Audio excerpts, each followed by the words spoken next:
So tie down is very helpful when a dog has separation anxiety. In this situation, you're controlling space and attention. You've given him something that he's engaged in and keeping busy. Now you can start to do all the triggers that make him whine or bark and let him know that it doesn't mean you're leaving or it's anything bad. You'll come back to him when he's in this state. So what you could do is he's being really good. You're sitting right there. Now just stand up. He doesn't whine. Give him a treat and sit down again. This is real basic. Just letting him know, I can move around the house. You don't have to worry. Right now he's worrying and then he gets himself all anxious and he whines. All right, we want to make sure he's engaged with that bone. Okay, now stand up and take a couple steps away. And notice his head came off the bone. Okay, if he goes back to the bone, let's give it a second because you're just that far away. Let's give him a second. He's calm, so you could praise that. What a good boy. Okay, and then go back and sit. See what he does. Hopefully he'll go back to the bone.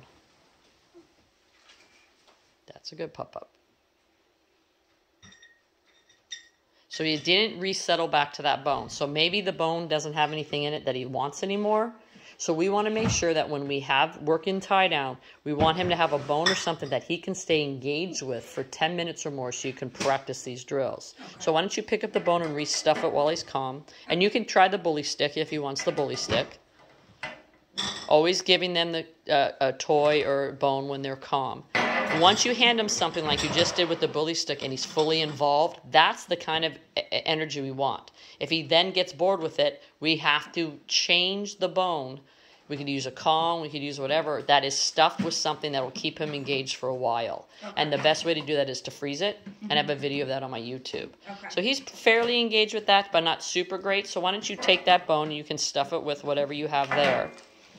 And what we're teaching him is that when you're nice and calm, great things happen. You don't have to worry that you might be walking around in the house. He'll be just fine. When you use tie down, you want to make sure that you are always within earshot of him and you can hear what's going on.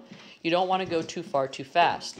So you want to do tie down in situations like you're going to sit down and look at your phone, you're going to watch television, maybe you're going to do some homework or whatever it might be, where he gets a chance to be near you but can't touch you and learn that he can self-soothe himself. There. Give that to him. This is my eyes. Okay, let's see how he does. There we go. That's exactly what we want. We want him engaged. Okay? And then what we want you to do now is stand up, see if he reacts. He didn't. Go back to him and praise him. Good boy. And you can just drop him another little treat. Good boy. Good. Okay, then sit down. So then what we're teaching him is it doesn't make any difference when you get up or leave. I'm okay. Great things happen when I stay calm and I'm doing this. And you can do this in a crate. You could do this in a room.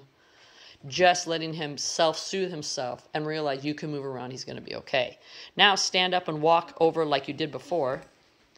This time his head did not come off the bone. That's perfect. You could praise from where you are over there. Good boy, Tito. Good boy. And then go back and sit and then reward him for being calm.